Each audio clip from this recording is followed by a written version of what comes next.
Hello there. Thanks so much for joining us for the Long Comics Book Club, a bi-weekly podcast about long comics, also known as manga and graphic novels.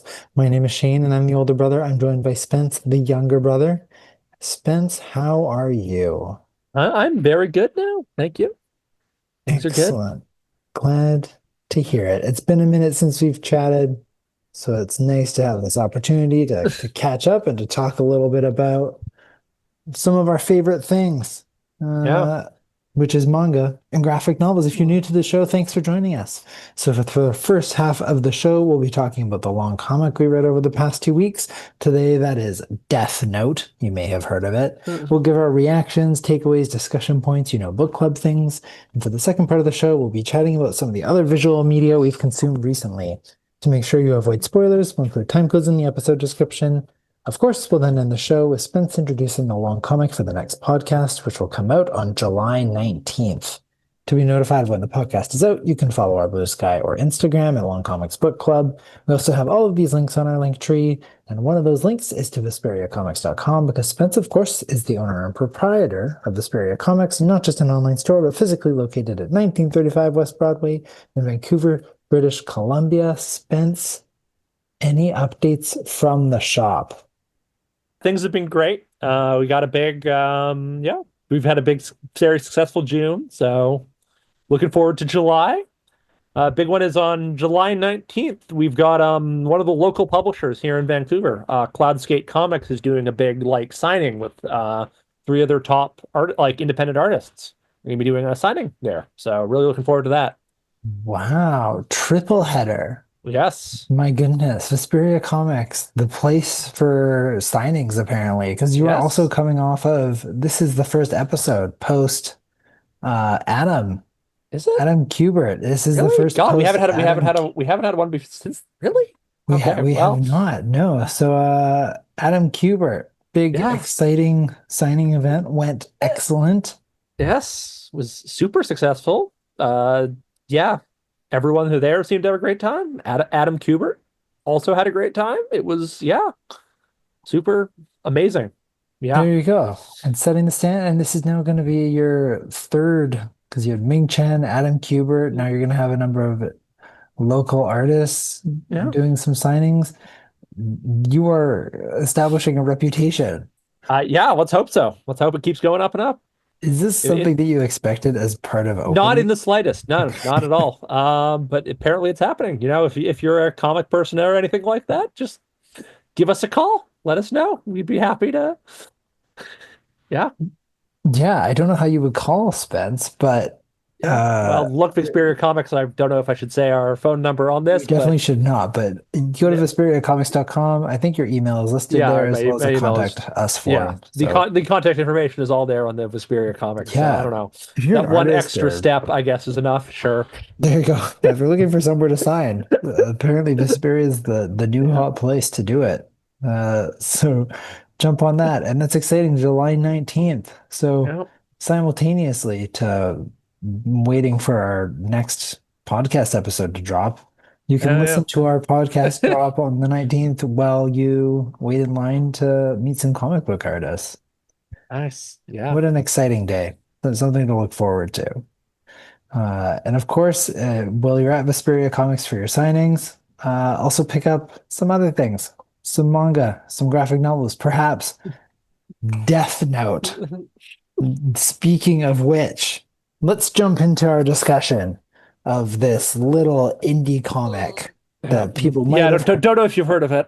Yeah, I don't know if you've heard of it, but we are talking today about Death Note, of course, story by Sugumi Oba and art by Takeshi Obata. Volume 1 and 2 of the Black Edition. I assume that just more has to do with the cover art and style Yeah, it just makes it content, look but fancy with the black edges on the pages and all that. yeah. So So we are diving into this, diving into it.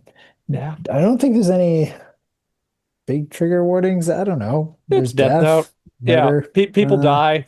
Yeah, if you're not, we'll get into a little bit of the plot if you're not familiar with it. But if you haven't read the book yet, and you somehow don't have anything spoiled, don't listen to this. This is me taking a stand Normally I say listen and then decide, but I would encourage you if you haven't read Death Note before and you somehow don't have the big plot twist spoiled, like go watch or read it. Yeah. Watch. Play Yeah. it. I Yeah, assume it it's on is like it must be on every streaming service, right?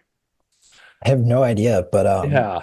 really Volume 1 and 2 doesn't certainly has a couple of twists and turns, but Death Note has some pretty famous big twists. Yes. So And so inevitably, we're going to be talking about all of Death Note. So, there you go. Yeah. So yeah, if like, you let's be have real here. if you've read volume 1 and 2 and you don't want to get the rest of it spoiled, don't be warned. We're going to be getting into some of the later material. I have not read the later material, but I have watched it. Yeah.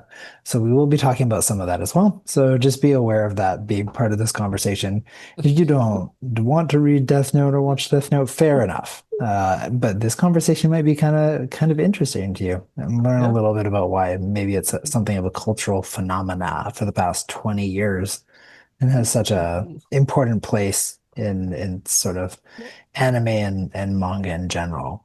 Um, so all of that to say, Spence, I think we've sort of primed why. Yeah. Normally Well, I ask because you, I guess the one thing to add is I really wanted to do one that, like, so far we've all been doing like brand new manga that, like, was brand new to you, but I wanted to do one that was like still you know the plot of. Like, there's not going to be you're more going to be looking at it as like this is what the original is in comparison to what I know about it versus something brand new. So might as well keep the granddaddy, the most popular one of them all. Let's just do that though. Yeah, the infamous Death Note. So super huge, super popular. Came out in 2004, 2005, somewhere in there.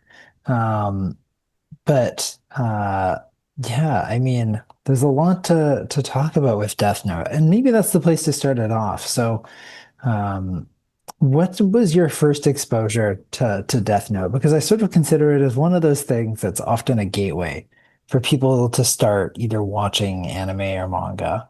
Yeah. Because, like, I legitimately can't remember. I definitely, by the time I actually watched the show, I was already, like, aware of the bases of it. You know what I mean? Hmm. Like, I was never like, oh, this crazy story about, like, what could this book mean? It's like, no, from the get-go, I knew Death Note was about a book that kills people and all that. Hmm.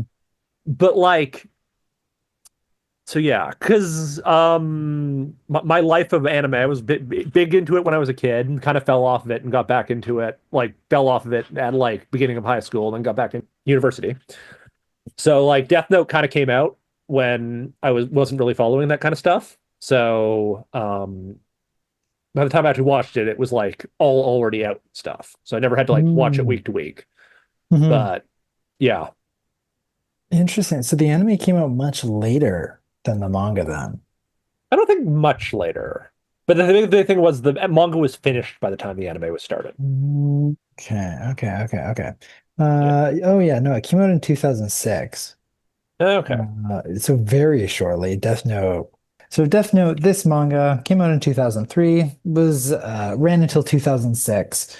2006 is also then when the anime started. So Yes. sort of Okay. one dovetailed into the other, but Yeah. um yeah, very well-known plot, but if you somehow haven't been exposed to it before, the Death Note, the title of the manga itself is the subject matter, the central subject, which is that there is a book of death that if you write someone's name in it and you can include how and when they die, if it's possible, they will die in that the way that you have indicated. So uh, a high schooler finds this book Yeah. and sets out to right the world. And Yes. Which, uh, which is probably even like something I didn't know when I first watched it was that I think the best part about it, there is no fall to grace for the high schooler. Like this man, 2 seconds after getting that book, is already going like full on maniacal god mode. yeah, you just go straight into it. And Yeah. so the story is essentially following the hunt to try and catch this mysterious unknown mass murderer. Yes. Yes. Uh, And it is famous for being probably the greatest cat and mouse game in possibly anything. Like the two hmm, main characters, Light and L, are on like so many different levels of like mind games at each other as they try to figure out like as they try to take the other one down. hmm.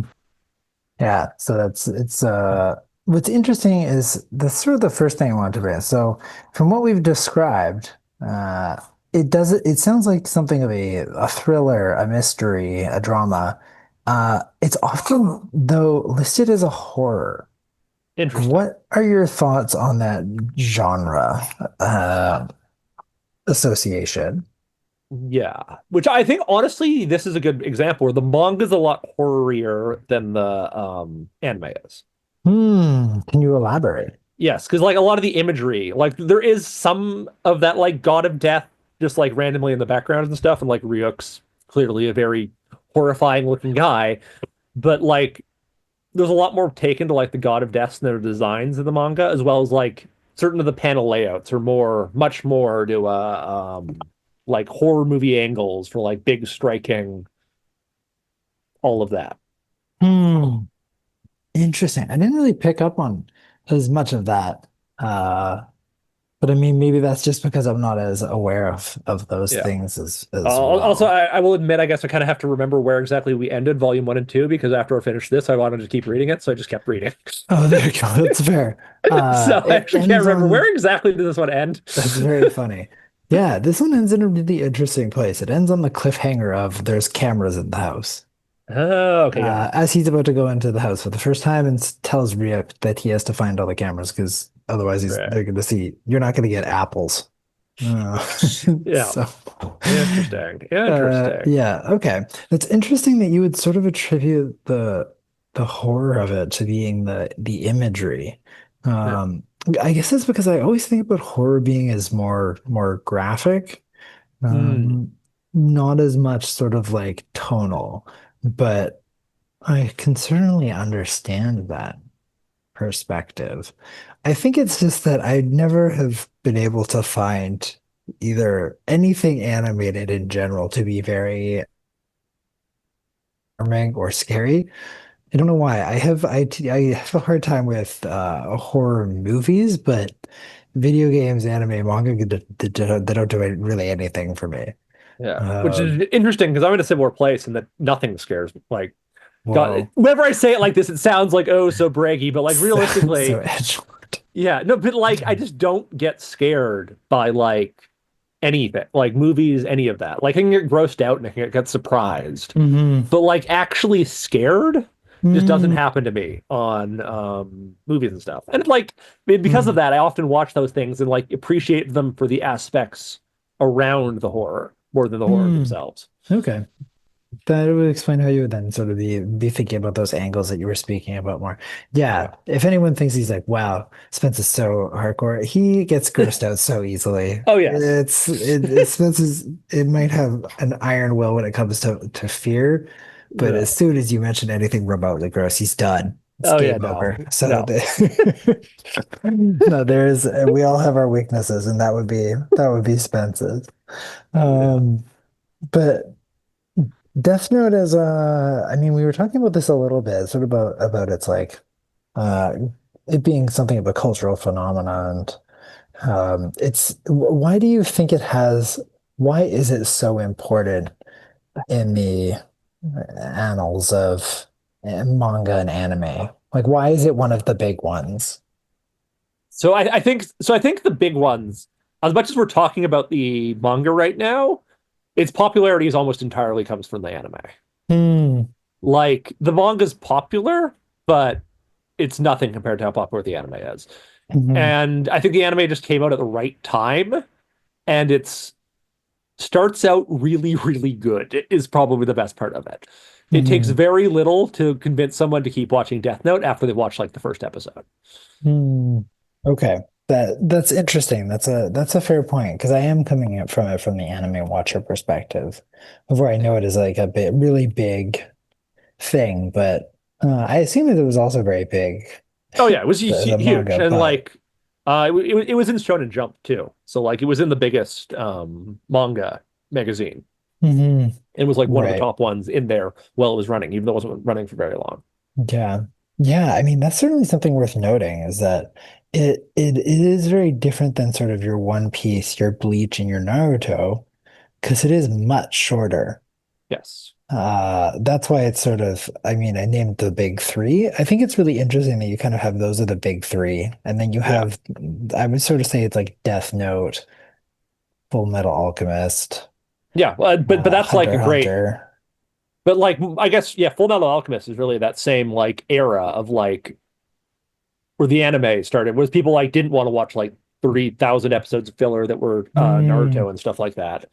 So they were like smaller, more contained stuff really got popular. right. These 1 to 2 seasons where also the art Yeah. really Yes. changes, I think, in the early 2000s. Yeah. It For the moves record, Death Note away. was 3 seasons for the record, but Oh, whatever. there you go. But it Yeah. moves away from sort of the cartoony big eye anime style. Yeah. Um, into a very different direction. I mean, Yeah. I'm not any kind of expert when it comes to like the history of anime or Yeah, but that's actually a really good point though. Is like Death Note is like a poster child for like this isn't your kids' cartoons anymore. Hmm, that's true. It's dark enough that it's Yeah, still accessible. Because yeah. I think in terms of it being a moral story, there are better ones out there. Oh But yeah.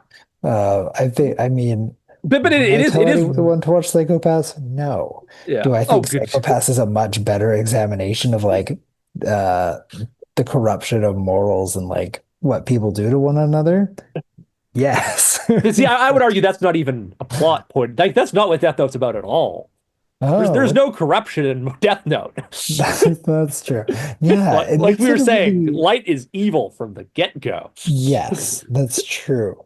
So then, I mean, so the plot really is like it's not sort of getting you to sort of think about anything other than this guy is terrible and needs to be caught. I did think that was really interesting. Just sort of now just bringing it back into this read and sort of going from this higher level review we've been talking about into sort of the book itself. Um, yeah, he's not there's no sort of sympathetic villain or trying to see his point of view. It maybe lasts for what, like 5 pages, Yeah. where you can understand that he's trying to do good in his twisted mind. And then he murders 12 FBI agents. And Yes. you're like, well, and there's no sort of him like humming and hawing and like realizing the complete like surrender of his soul in that moment. He just does it. Yeah. Well, because that's I think another thing that makes it interesting is it's kind of like one of the best examples of your protagonist is the villain. Like Light is unquestionably the villain of the story. L is Mm, there is not like L's kind of a weird little dude, little gremlin dude, but he's like mhm, morally unquestionable about him. Like he mhm, does have some weird methods, but there is absolutely Light is L is the better person here. mhm. But Yeah, and the he's book the really antagonist. does follow Light. Elle is very much there and is a primary character, of course, but this is from the perspective of meant to be from Light's point of view. Yeah. Yeah, which is really interesting that it is that we more closely follow the villain um, on their journey of madness and terribleness and it makes it really weird to kind of get these internal monologues, but that it's all like tactical. None of it is any sort of like introspective. What am I doing? What have I done? It's all just No. like strategy.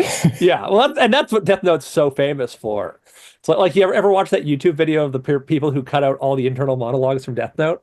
No, no, Oh, but it's just great because it's like they'll say something and then there'll be like 30 seconds of silence and then they'll respond.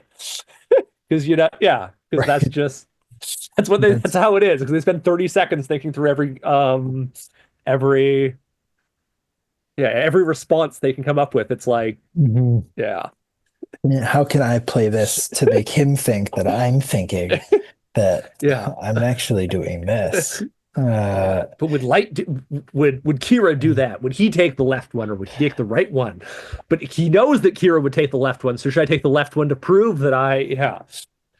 Which is fine. I think some of those parts I had a harder time with.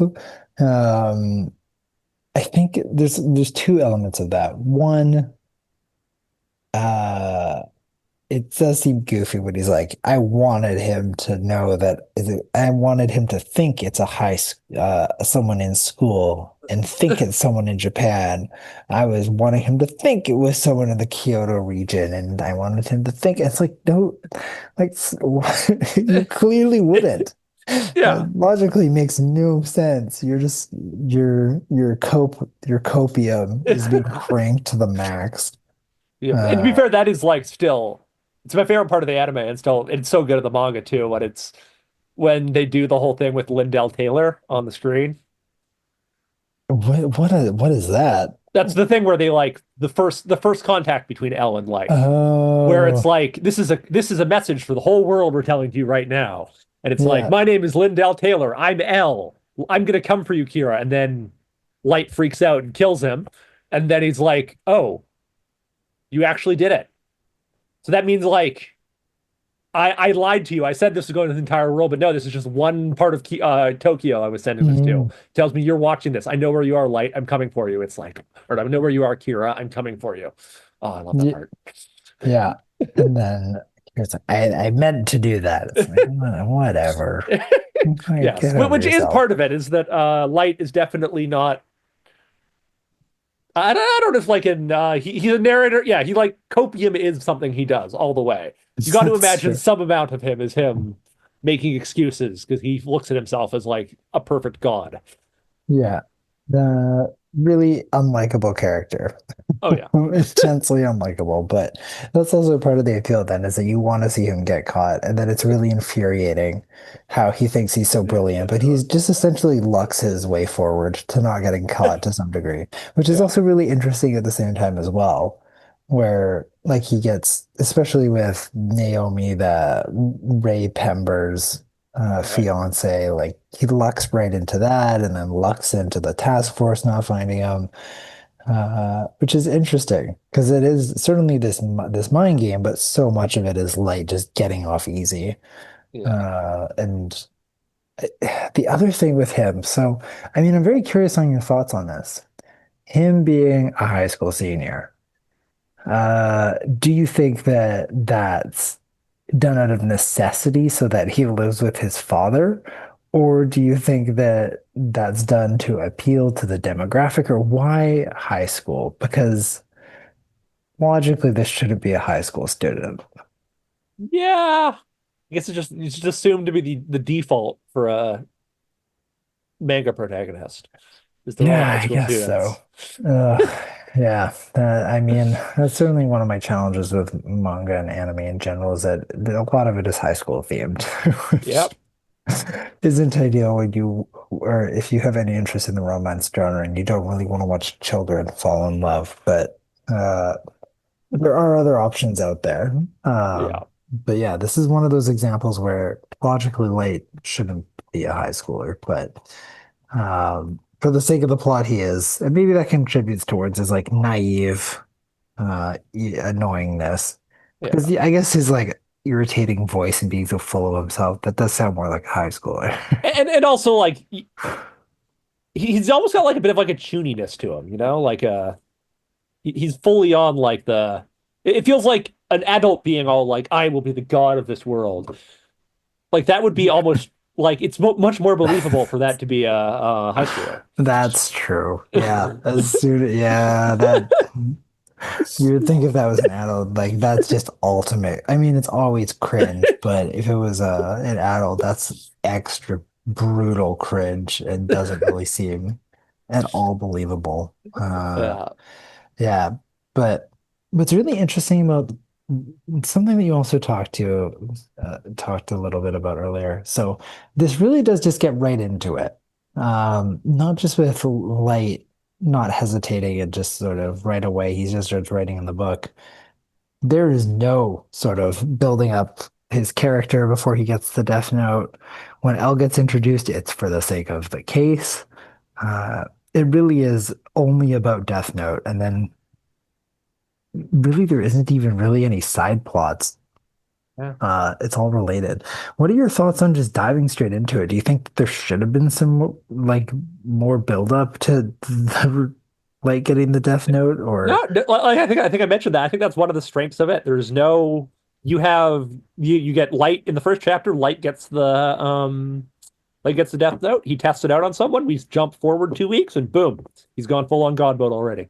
Yeah, I think it's that's a just big, strong part of that. We don't have to worry about him being like, oh no, can I really kill people? It's like, no, of course you can kill people. There's no problem with that. It's time to yeah, remake the world in his image. terrifying. Absolutely horrific. Really an absolute nightmare.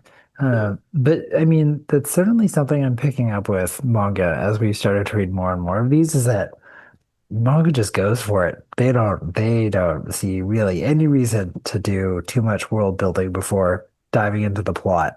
Which I Um, guess this is a good thing to mention how these things are published then, because I think a big part of that. mhm, Because this is in Shonen Jump, the biggest manga, the biggest manga magazine in Japan, like thereby the world, and also known to be insanely competitive and insanely cutthroat.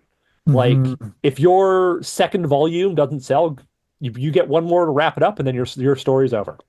So you got to hook people in early and get them in and make them mhm. happy with it. Yeah. That would explain all the really strong and fast-moving starts and also something of a reliance on tropes as well. I think I'm Yes. sure that's also why we can see a lot of repeated genres and repeated sort of character stereotypes because you need the readers to to know what's happening without having to explain it. Yeah. Again, a testament to and callback to Destroy All Humans That Can't Be Regenerated, which again, how on earth did that stick around for a while? Um, if you want more info on that, go listen to that podcast episode. But something I found really interesting about this one, just with thinking about that as well, is that this is extremely text dense. This Mm, is a heavy, heavy reading story. yes. Uh, you were talking about the art, and what's interesting, I didn't really clue in on the art all that much. I think it's very a lot of characters. It's essentially characters talking. There is action occasionally, but the bulk of this is just speech, uh, which is really interesting that the format that it came out in is a visual format. Because I would have almost assumed that this would have originally have been a light novel. Um, just when you actually sort of think about it, I mean, the main standout is for sure Ryuk, the Yes. Shinigami, the that being the exception. Ryuk is very much the standout visual piece on every single page that he's on. Not just because of Yeah. the way he looks, but everything else is just sort of like outlined, whereas he's always just filled in black, which makes him very visually striking as well. I think that he's also I think that it's a good story. It's like you said, it's a lot of fun cat and mouse sort of try to catch one another is entertaining it enough. I don't think that would hold my attention, but I think that what really catches it for me is the Shinigami world. I think that Ryuk is really what solidifies this in my mind is something unique and different and special and exciting.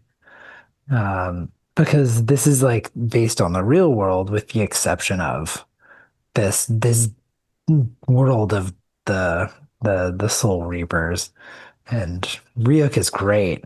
What a character. Oh yeah. Ryuk's the best. And also like a thing an interesting thing about that is because like even though the Shinigami's characters themselves don't play a huge part in the original releases of the manga, they were on all the spines had a different Shinigami on them. Hmm, So it's that's like pretty cool. clearly they were all looked at like they were very much an important part. Hmm. Even though like two Shinigamis actually are like important characters in the things, like Hmm. all 14 volumes or whatever the first, however many volumes the original run was. Had little, yeah, they had Oh, 14 they could Shinigamis on each, on the, interesting. yeah, spines of each of them. That's a super cool. I mean, that certainly speaks to how I think how integral they are, especially with the visual part of it. Because if you just kept putting on the characters, they all they all kind of look like your stock anime. Well, not L, but everyone other than L kind of looks like a Yeah. stock anime or manga character. And to be fair, the covers all had the characters on. Yeah, But yeah, there you go. But yeah, the yeah, Shinigami coming in solid with their super unique and crazy looking visual. I mean, Oh my goodness, I forgot to call out the author and the artist at the Uh, top. I'll do uh, that at the end. I gotta make sure to give our shout outs where they're due. yes. Uh, Because I'm well, actually because on that similar note about that, because they the same team that would do made Death Note would make they made two more other series later, and one of them called Platinum End. Not a good series, but also does like an amazing job with their the Angels in Platinum End are like even cooler level of like how they're composited on the page, and they look like they don't belong. Like they look mm, like they're from a completely different like thing, and they've just been like photoshopped into the picture. mhm. They look really cool. I mean, that's I guess really the power of this is when it's one thing that stands out. Because if you threw this into a setting where everything looks kind of crazy, they wouldn't stand out in the same way. But Yeah. because it is all very uh, recognizable, uh, with the exception of these flying gods of death, makes it much more visually striking and cool to look at. And yeah, okay, now I get the horror parts, especially when he's talking about giving him the Shinigami eyes, and he's like big and creepy and dark, and his eyes are white. All Yeah. right, I see some horror elements. I get it. I see what's Yeah. happening. Uh, but yeah, I mean, maybe you get creeped out by it, maybe you don't. Either way, uh, it is a little. It's good that this is fictitious because, boy, that would be bad news bears if the Death Yeah. Note was real. It's the last thing anybody needs. Yeah. To be fair, I feel the need to point out that like if the Death Note was real and you ever got your hands on a Death Note, it would 100% corrupt you and make you evil, but also like there's a 0% chance you would ever get caught. Like Light only got caught because Wait, he wanted the bananas world with to know it. it That's existed. true. If you actually had a Yeah. Death Note, it would be impossible for anyone to ever figure out the Death Note was real if you're like slightly reasonable about it. That's true. Yeah, no, that's 100% true. Yeah, like kind of shot himself in the foot when he decided he wanted to make a name for himself and Yeah. go absolutely hog wild with his use of it as well. Um, what a goofy guy. What a fool. Then we talked a lot about Light. We've talked a little bit about Ryuk. Ryuk is the best character, no question. I do like L. That's fair. And there's the other person we should talk about. So L, our good friend Detective L. Um, really interesting the difference in L between the anime and the manga because I think a lot of L with his character building in the anime comes from his like little twitchy movements, Mm. which is much harder to convey via manga. They do it for sure. And you see him like perched up on the chair, like picking at his toes and stuff. But I think harder to kind of get across how much of a weirdo he is in the manga. Yeah, and you can't like especially in like his method of speaking, like can't really get away like he just can't sound as weird as he does. Hmm. Because yeah, Because of the format that you're in. yeah, exactly. Hmm. I mean, and so you, L being your favorite character, defend that. Okay, I guess going into big spoilers, I think the biggest part of that is Death Note kind of falls apart once Ellen's gone. Okay, so so yeah, big spoilers. So Yeah, pause here if you're confused for any reason. yeah. Um, yeah, the first time I watched it, I didn't know that L died. No, I I was didn't know it either, and it's the final third is so much weaker because you don't have L. You don't have that like ability to go back and forth between the two of them. he Like does Melio or whatever his name is just not the same. just doesn't Yeah. hold the same candle. Yeah. Millie doesn't hold up. Well, there you go. That's interesting that the reason you like him is because now you know who We know what it's like without him. So it's yeah. I gotta have my weird little gremlin going around. Yeah, you need your weird gremlin guy. That's very funny.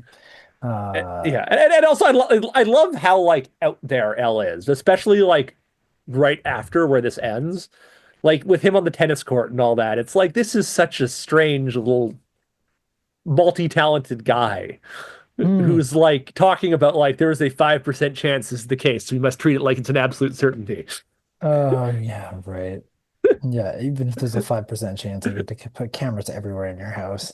Yeah. Yeah, weird guy. Weird guy, enjoyable read. Um, and so this has been attempted to be adapted into a movie, was it a Netflix TV series? This has been attempted to be adapted a number of times, I Yeah, it believe. was just a Netflix movie. Where Okay, Netflix Willem movie. Dafoe plays Ryuk, which is the only good thing of that movie, and is great as it sounds. Interesting. Have you watched the whole thing? Yep. Oh yeah. It's a movie. It's not that. It's like 100 minutes long. Oh, okay. Yeah. Right. I was okay. So you went through with it. You somehow Yeah. got through it all. Um, well, okay. Here, I knew I was thinking about something. It did also come out as a TV series.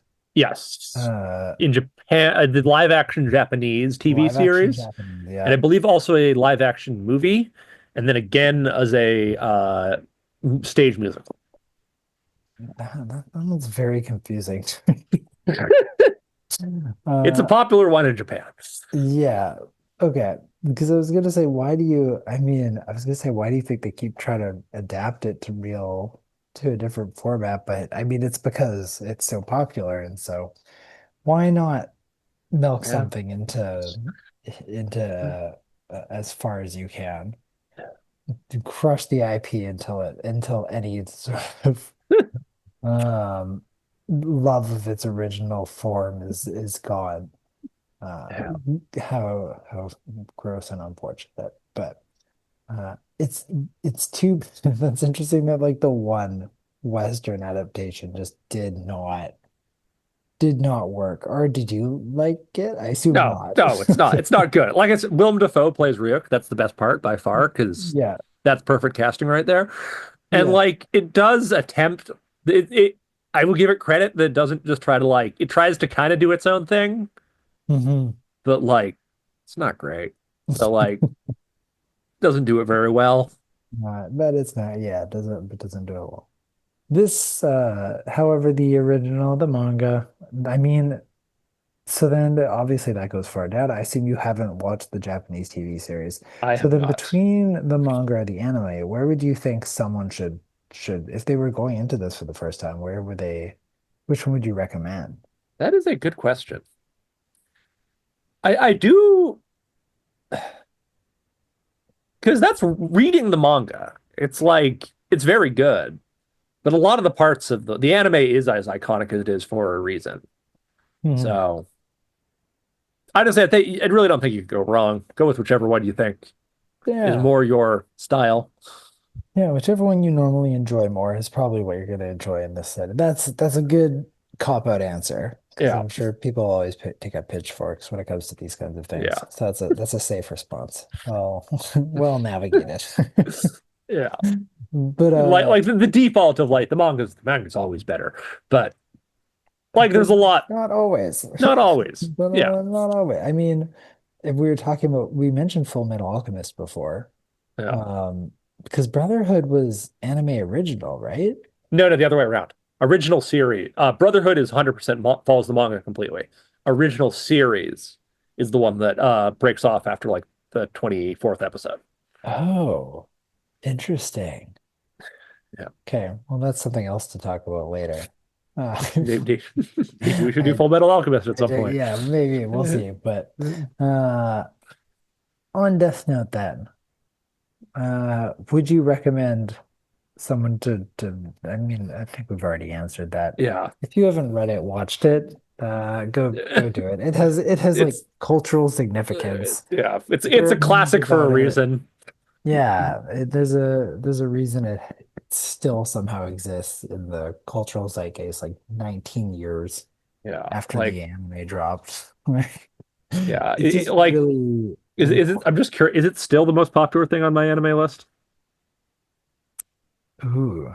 I know it's not highest rated, but No, but I think there's it a was it definitely was the most popular at one point. Hmm. I'm wondering, is it Gonna be still? like Demon Slayer. It is. It's not. It's number two now. First season Attack on Titan's ahead of it now. Okay, well, that's not surprising. Attack on Titan is definitely one of those other. Yeah, because I'd say both. They are both actually like equally culturally relevant, just from different eras. Hmm. Attack on Titan's like was 10 years after Death Note, or 10-ish years after Death Note, and was like kind of the same thing of like, whoa, this is yeah. They hit very similar notes for like the same kind of Mm, story. yeah, and they welcomed in new legions of weebs. Oh yes. Oh no doubt. The gates.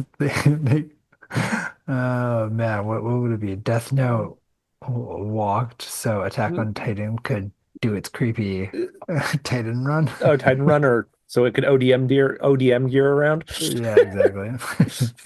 Anyways, all right, wrapping it up. Death Note, go check it out, whether Yeah. in the manga or in the anime. Dario, I guess the one question for you is how different was the experience of reading it versus watching it? Or was it just kind of like going over it all again? Well, I don't really remember. I watched it eons ago, so I don't really Uh, remember anything other than sort of the big plot points. mm, Which made it really interesting to read again, yeah. to kind of go over it. And certainly, I don't think I had caught when I watched it just how inept Light is.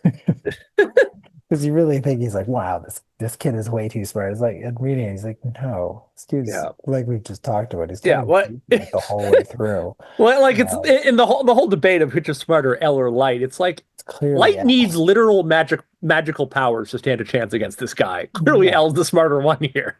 yeah. Light is fumbling his way forward to success, and sort of almost like wants to be caught to some degree, as we mentioned. Yeah. But yeah, it does make me want to rewatch the TV series, and maybe I'll also end up continuing to read this as well. It sounds like I probably don't have to do both, so we'll see which one I have time for. But speaking of which, with what other time we do have, what other content have you been enjoying this week? Movies, TV shows, games, books that have stood out to you? I guess the big one is I finally have caught up now with my M. Night Shyamalan filmography and watched his latest movie, Oh, Trap. Trap. What's Yeah. how wait, is this the one with his daughter? Yeah, this is the one where his daughter plays Taylor Swift. Oh no.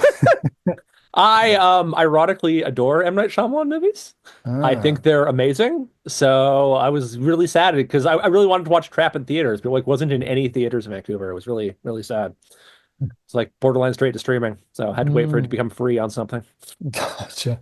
And so how was so you are biased. So remove your bias. Is Trap a good movie? No, of course not. Okay. Like, yeah, it's I love M. Night Shyamalan movies, and not because they're like good, because they're like I think there's no better combination of an amazing director with a terrible writer. Hmm. M. Night Shyamalan, the writer, is like, what are you doing? M. Night Shyamalan, the director, actually makes some really compelling stuff. That's And pretty like this funny. movie is fascinating because it's like can't decide who like can't decide who the protagonist is because you spend like the first two-thirds of the movie following this one guy before like completely abandoning it and like switching between two other characters. Like, oh, they're the protagonist now. They're the one we're following. And you're spending like the entire movie like, oh, there must be more to what's going on. And no, no, there's not. No, it's not. You're Not at waiting for all. your M. Night Shyamalan twist. I think Yeah. that the problem is that he set himself up a reputation for making twists. And so now Like, he feels like he has to do that with everything. So for anyone not aware of the plot of Trap, it's very short. It's essentially there's a serial killer at a concert, and M. Night Shyamalan, the performer, the concert, the the concert, what is the person hosting the concert, whatever that's the performer yeah. that everyone's come Taylor to, Swift is played by M. Night yeah, Shyamalan's M. daughter. Night Shyamalan's So daughter. Yeah, yeah. Well, it's like, and the whole point is like, so yeah, the protagonist initially is the serial killer, and he's like taking his daughter to a Taylor Swift concert, but then he learns, oh no, this entire thing is like a setup to try to catch him. So how can he get out of the concert? And like that's the most interesting yeah. part until they leave the concert, and then the kind of movie entirely falls apart. And part of it's like you're watching, and you're like, oh, there must be more to this serial killer. No, no, not at all. Not in any way, shape, or form. No, no. This movie is essentially just a way for M. Night Shyamalan to try and promote his daughter as a musician. This is what Like, I've heard. I guess. I'm I sure. think he did want to make the movie, but then it was like, I need a singer for this movie to work. Oh, my daughter. You think that that was the order of operations? You Yeah, thought it was honestly, the I movie do first think that and this then. feels exactly like the kind of thing M. Night Shyamalan would think would be a great. Hmm. Yeah. Interesting. Well, now that I know that you've watched all the M. Night Shyamalan movies, we don't have time for that now, but that might have to be a separate bonus episode at some point, is Spence's review of the entire M. Night Shyamalan movie catalog. Because I I think, think Lady in the Water is the worst movie ever made. And I think Unbreakable is legitimately good. what about okay, well, very quickly, out of 10, what about the one on the island where people like age backwards? Oh yeah, what's it called? Like the beach or something like that? Yeah. Decent. Okay. Like Wait, what about the elevator one? Okay, Devil questionable if Devil even counts because he didn't direct that one, he just wrote it. Uh, But yeah, that one's also hilariously terrible. Um, it's a little better than it's like because he's got that like possibly the worst combination of three movies any director ever did when he did Lady in the Water, Last Airbender happening. hmm. And so like everything's been up compared to those three movies. Right. And Devil was right after those, so I think it like gets a little bit of I gotcha. It gets a little bit of grace because of the horrendous yeah. content that came prior to that. There you go. All right, M. Night, if you were worried that no one was in your court anymore, you have one true believer who will apparently wait for your content to come out.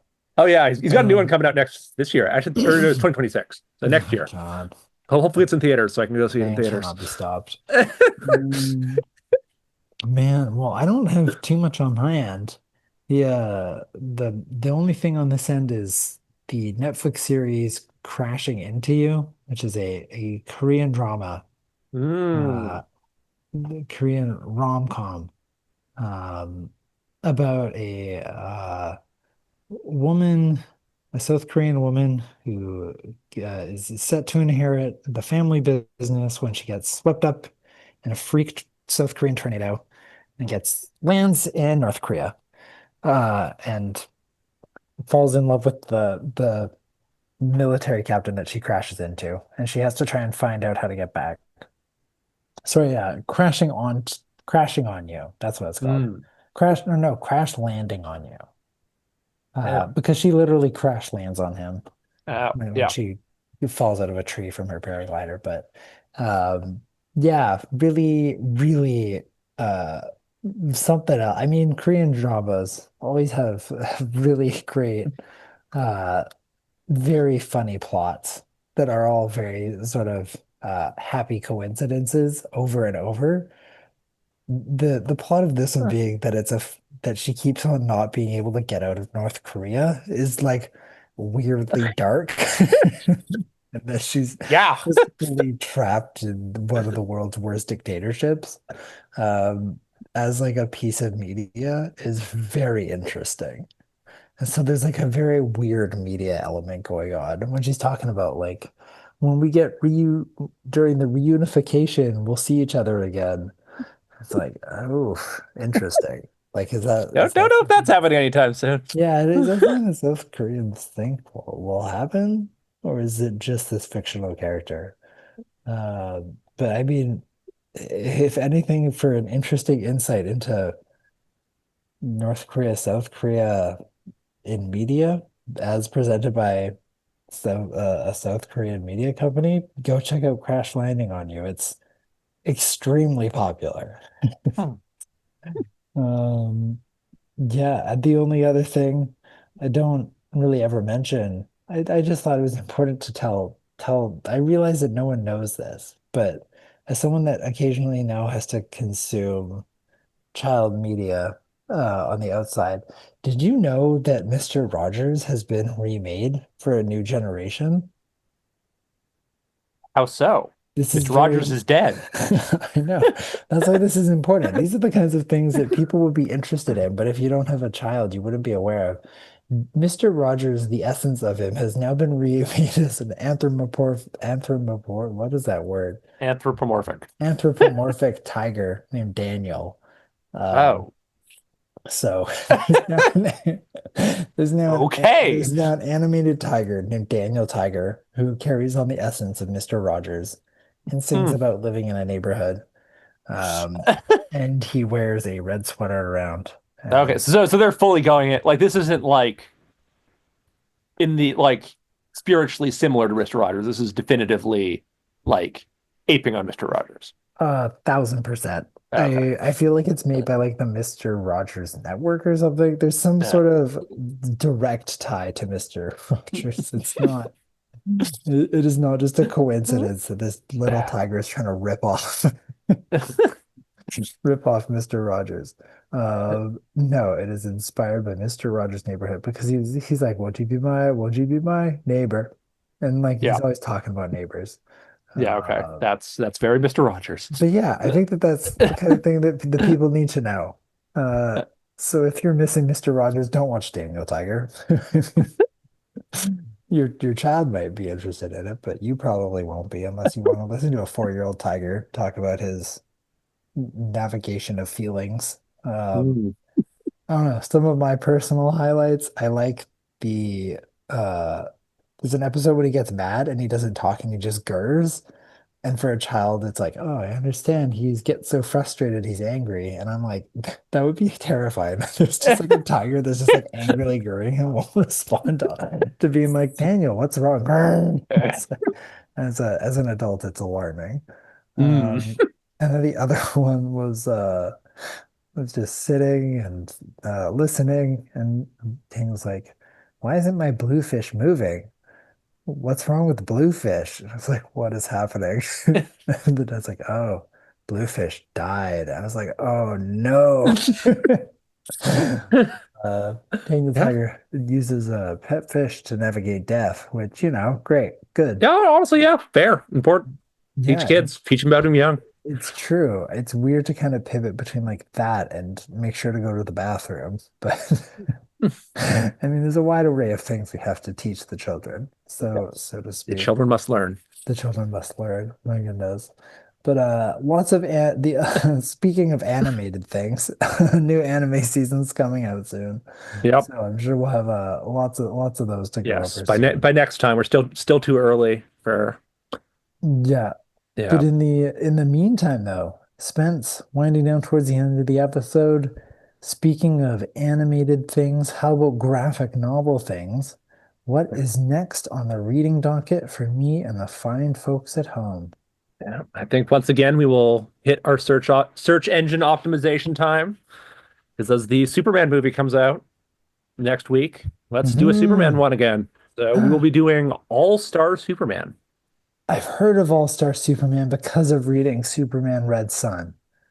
Yes, I think we mentioned it a little bit in that Oh, thing. So oh my yes. goodness. I'm starting to enter this world of knowing these things. Okay, All-Star Superman. Yeah. Interesting. This is I assume something of a famous Superman story, or Yes, very much so. Very much like looked at as like a pinnacle of like circa 2005. That era when Superman was kind of at his like lowest level of popularity. Like oh, when people were looking at like Superman so boring, Superman so just wins everything. It's like let's take another Superman. Let's have a Superman who doesn't like care about winning all the time. Like let's have a hmm, very calm Superman just like yeah, it's great. interesting. Yeah. All right. Have to read it to find out more. Yeah. And Yeah. yeah, what perfect timing with the game James Gunn movie coming out Yeah. soon. Yeah. I got Uh, my ticket for a midnight showing. how exciting for you. I cannot imagine. But excellent All-Star Superman. Now is a great time to read it if you also haven't read it. And if you would like to read it, you can order All-Star Superman at VesperiaComics.com for pickup at Vesperia Manga and Comics if you're in the lower mainland of beautiful British Columbia. Or you can also order that for Canada-wide shipping. But of course, we realize that buying a new book every 2 weeks isn't always financially viable for everyone. So consider inviting a friend to split costs of borrowing the book from a friend or local library if it's available. And that's it for episode number 12 of the Long Comics Book Club. Thank you so much for listening. You can follow our Blue Sky and Instagram for updates, as well as join us to share your own thoughts on Death Note or All-Star Superman in advance of the July 19th podcast. Also, again, July 19th, if you're in or around Vancouver, British Columbia, go check out the book signing at Vesperia Comics. Go meet some local comic book artists and show some support for your local artists. And also support for Spence. There you go. Everybody wins. July 19th, an exciting day. We will see you again then. Bye-bye. See ya.